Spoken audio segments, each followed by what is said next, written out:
Hello everybody, it's time for another episode of Biology from the Bedroom, the podcast which raises a glass to the thought-provoking ideas and idiocies of the country's most promising young biologists. And congratulations on getting through yet another week of unprecedented social distancing. Not long now, folks, until we can stop lying about how far we've run and stop pretending to enjoy a chat with our neighbours over the garden fence. Keep it up, the end is in sight, but for the moment, who is today's victim? His name is Mr. Mark Titley, a conservation biologist from the University of Durham.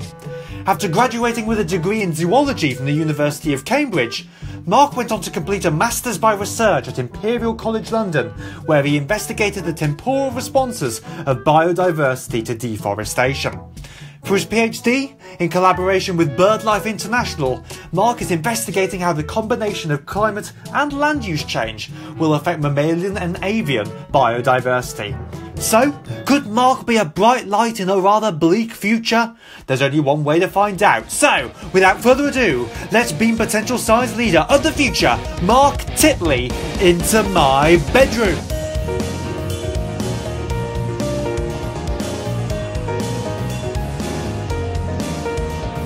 Hello Mark, how are we doing? Hello, I'm great, Benito. How are you? I'm very well, thank you. How are you coping with the lockdown? Are we still remaining sane? I don't think I was very sane beforehand, but we're doing all right. Fair enough. But if you were to perhaps summarise this situation in one word, what would that word be, Mark?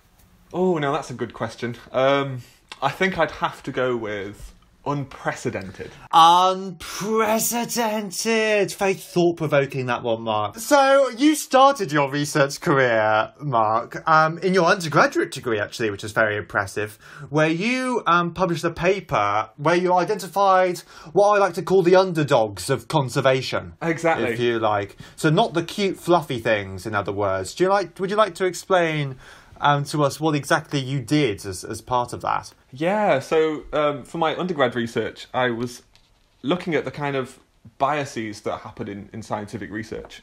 So to do that, I sampled a load of papers that have been published with the word biodiversity in the title, and found that actually the majority of those that have biodiversity in the title are only studying kind of big, fluffy, cute things like birds and mammals, and ignoring the vast majority of biodiversity, which are, of course, invertebrates, which make up around 95% of animals. But is it perhaps that the mammals and birds are actually good indicators of ecosystem health and things like that? So do you think we should be focusing more attention on insects, or do you think this is a perfectly reasonable way to go about doing research? We definitely can use mammals and birds as surrogates for other species to kind of use them to kind of represent other elements of biodiversity that are perhaps much harder to study.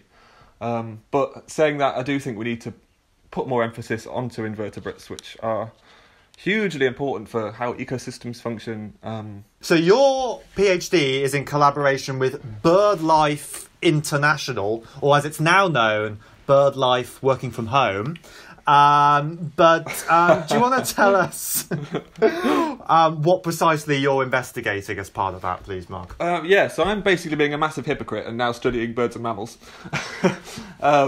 Basically because they're the taxonomic groups for which we have much better data. So yeah, I'm studying how climate change affects the distributions of birds and mammals. And we have pretty good computer models to try and predict what the climate is likely to do in the next few decades. Yes, now that's another interesting thing, because you actually model things, don't you, Mark? Now, you're a handsome chap, but not something which I would have predicted you as. So do you want to explain to us what exactly you mean by modelling? Yeah, so modelling is just representing real life. It's almost like creating a computer game simulation version of the real world. I use statistical models that link species distributions to climate data. And if we know, therefore, what climates are suitable for each species, and we know how the climate is likely to change in the future, we can then try and model or kind of predict how species distributions might change and figure out, what the actions we're taking now in terms of climate mitigation how those will affect species and whether they'll push them closer towards extinction or perhaps even benefit species. Wow, and you can do all of that just from your desk, whilst perhaps, playing Space Invaders at the same time. Very impressive, Mark, very impressive. Exactly. Or making cups of tea, which is what I spend most of my life doing, I think. So is modelling the future then? Or is field work still very, very important? Modelling is becoming increasingly common, but obviously we still need field work. It's absolutely essential. All of the stuff I do would be completely impossible without the work of thousands of people going and collecting real data on real animals and plants. Goodness me, is there ever an element of bitterness, Mark, that when you're sat there on your computer making cups of tea, that you could be out there in the jungle, with a butterfly net or something like that? Oh, definitely. I mean, on the other hand, right now it's not been so bad, really. Exactly. You're very smug at the moment, I imagine. Exactly. I'm sat here thinking, to all those people that now can't go to their exotic places. Well, that's very nice. There you go to everyone else. What a nice message from our guest there.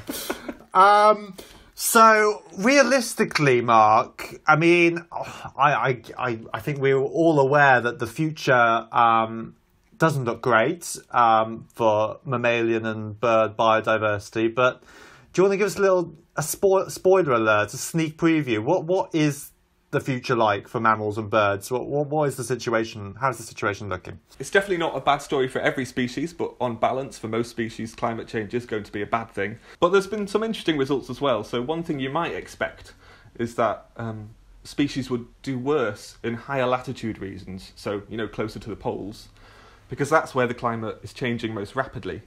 But actually, my models project the biggest impact on wildlife to be in tropical areas, because tropical species tend to have much more narrow thermal tolerances because they're adapted to these very stable tropical conditions with no seasons. So it was the complete polar opposite. Anyway. Something like that. So I imagine birds are pretty important animals to model because of their migration patterns.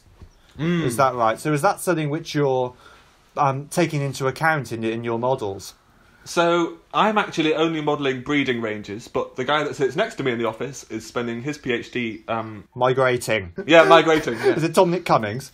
So, you're measuring climate change and land use change. Now, we hear about climate change a lot in the news. We don't hear as much about land use change. Is land use change as threatening as climate change? Well, currently now, land use change is the biggest threat affecting biodiversity. Right. It's the biggest thing pushing species towards extinction at the moment. Climate change ranks about third or fourth on the list, I think, at the moment. Really? But that might change more in the future, obviously. And is there a spatial relationship to that as well? You were saying earlier how the tropics might be more affected. Is it the same case with land use change? I haven't done the analysis for that bit yet. Right, fair enough. But it's an interesting question. Stay tuned, folks. Yeah, the tropics are certainly where land use change is happening most rapidly now. But then if you think, places like the UK, where 90% or so of our, possibly more, of our natural environment has been converted to agricultural land. So when I'm doing modelling, I always like to predict the sales trajectory of round or oblong loaves of bread. It's always good to have a good role model, Mark. Anyway, oh God. Obviously the COVID-19 pandemic is affecting everybody, and postgraduate biologists are no exception to that. But I imagine as a computer modeller who spends all his time making cups of tea, you've actually done quite well out of this pandemic, haven't you, Mark? How is this affecting you? I would say relatively well. I don't think I've done particularly well in absolute terms. It's fine, really, because I'm able to do most things remotely quite easily.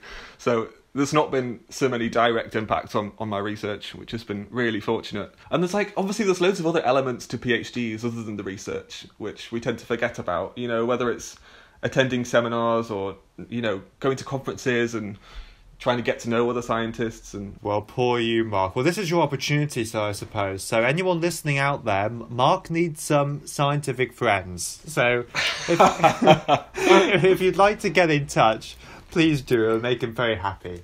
Also on Biology from the Bedroom, we want to highlight times where things haven't quite gone to plan, right? Times where you've been made to feel like an absolute total fool, or just when things haven't gone your way, which is, I think, is something a lot of young researchers can relate to. Is this something which you can relate to, Mark? Has there been a time where things haven't quite gone to plan for you? Sounds like most of my life, to be honest, Benito. Right, okay. Where the particular brew hasn't quite gone the way you wanted it. Exactly, it's a nightmare. Yeah, Someone terrible. puts too much milk in your tea, oh God. Yes, someone puts the milk in first. Oh, don't get me started on that, Benito. Probably the biggest sort of thing that's gone wrong was, I think at the end of my master's year, so it was about a week before my thesis was due. I was quite stressed, but things are reasonably under control. And then I go to switch on my laptop one morning, and it just doesn't turn on, which is not ideal a week before your thesis is due. No. So I then had a mad panic and ran to the nearest Apple store and persuaded some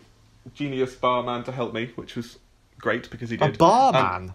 No, you know what they call it at the Apple store, like the Genius Bar. It's kind of a stupid name, but anyway. Yeah, but thankfully they fixed my laptop. I just lost about a month's worth of data and analysis. So then I had this absolutely horrendous week trying to cobble together something resembling a thesis. So I guess the moral of the story is back up your data.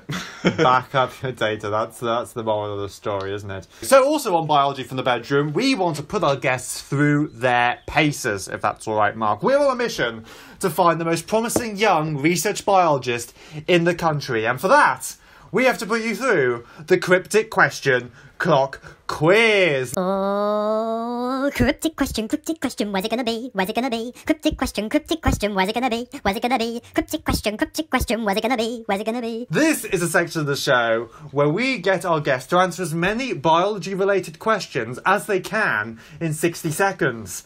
But there's an added twist, and that is the Cryptic Question.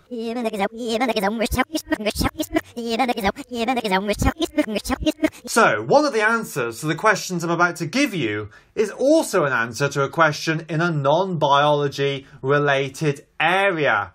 And this week, that non-biology related area is motoring in the 1980s. If you're able to spot the cryptic question, you must let me know using your signature buzzer. And this week, your buzzer mark shall be the sound of Sir David Attenborough burping midway through a voiceover about greenhouse gases. Mark, can you give me an indication on what that might sound like, please? And here we have a large emission of greenhouse gas.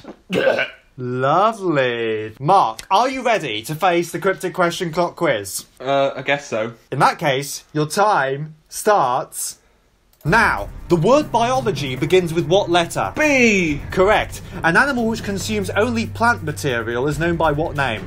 Herbivore. Correct. What type of bond links amino acids together in a protein? Dipeptide. Yeah, I'll accept that. The A band, I band and H zone are all components of what? Pass. Muscle. In plants, what are the cells surrounding a stoma called? Pass. In evolutionary biology, the process by which organisms diversify into a multitude of new forms in short spaces of time is known as what? Radiation. I'll accept that. The process by which Pavlov's dogs learn to associate a reward with the sound of a bell is known as classical what? Conditioning. Correct. What is the gas-filled sac found in most bony fishes called? Swim bladder. Correct. Name 3 species of British moth. Pass, I'm not going to get 3. Right, that is time up, I'm afraid. Yes, Mark? Benito, wasn't the muscle car an American term for a high-performance passenger car with rear-wheel drive and fitted with a high-displacement V7 engine? That's your final answer, is it? Has Mark finally found the cryptic question? I'm afraid that's incorrect, Mark. However, muscle cars were actually a high-performance passenger car with rear-wheel drive and fitted with a high-displacement V8 engine. Ah, of course. Oh, never mind, you didn't get that. But at the end of that, you got a pretty respectable 6 points, which means you narrowly miss out on being at the top of the leaderboard of the Cryptic Question Clock Quiz. But well done, Mark. Well done. Now, one thing we haven't explicitly mentioned so far in this podcast is your love for something called R. Now, biologists should be vaguely familiar with what R is, but to the layperson, do you want to explain what the fuss is all about? R is a statistical programming language, which means you can do some like statistical analyses or kind of a lot of other things actually as well. And within R, there are loads of different packages, aren't there, which allow you to do different types of analysis or produce nice figures and things like that. And There are.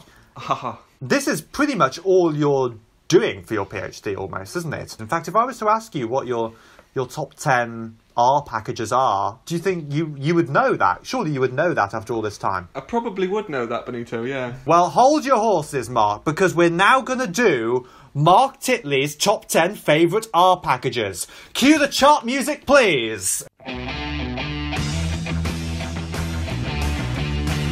Okay, ladies and gentlemen, it is conservation biologist Mark Titley's top 10 R packages. Straight in at number 10, it's LME4. LME4. What an absolute stonker. There's a new entry at number 9. MGCV. MGCV. Goodness me, we thought it might be higher, didn't we? At number 8, it's a non-mover. Map Tools. Map Tools. Whew. At number 7, it's Beeper. Beeper. At number 6, it's Dplyr. what a cracking chart. At number 5, it's a new entry. Random Forest. Random Forest. Blimey. At number 4, it's Parallel. Parallel. At number 3, it's another non-mover. Viridis. Viridis. And at number 2, being held off the top spot, it is beg your pardon. Or SP. Is that a remix? What? So what is that again, Mark? SP. SP, right, sorry everyone, completely my mistake. Which means at number 1 of Mark Titley's top 10 R packages, it is Raster. Rasta! Sent by the Saviour, welcome the Rasta youths. I've been in lockdown for quite a while now, and I've been using R a fair bit as well Okay. to do my own analysis. And one thing which frustrates me, and I'm sure other biologists, more than anything else, is when we get an error message. You must feel the same pain, right? Hate an error Oh message. god, that is my life, yeah. Now, there's no doubt about it, but Google is very useful. But I'll be honest with you, Mark, sometimes I'm not intelligent enough to understand the solution. Okay? So seeing as though you're here, I thought I'd see how good you really are. Are you with me? Are you with me? Just by listening to this audio clip of me getting angry, can you deduce the error I made during my analysis, please? Ah! Swine! Oh, now, I think that was the noise you get when you're trying to merge two columns together that are different lengths. Merging two columns together that are different lengths. It's a good guess, Mark, but unfortunately incorrect. That was actually the sound of me dropping my laptop on my big toe. Never mind, never mind. Anyway, the end of the show is nigh. If we were to end the show, because we always like to end the show with a bit of music, what would you end the show on, Mark, if you could, and why? Because of its relevance to both my PhD and lockdown. Let's go with Three Little Birds by Bob Marley and the Wailers. Known for its line, every little thing is going to be alright. Isn't that wholesome, Benito? That is very wholesome, actually. Unfortunately, we don't have Three Little Birds available at the moment. We didn't have copyright permission to that song, I'm afraid, Mark. But we do have something else. Now, Mark, did you know that one of the world's greatest soul singers is actually a big fan of statistical software? No. No? Well, may I introduce to you an absolute classic by the legends, that is Aretha Franklin.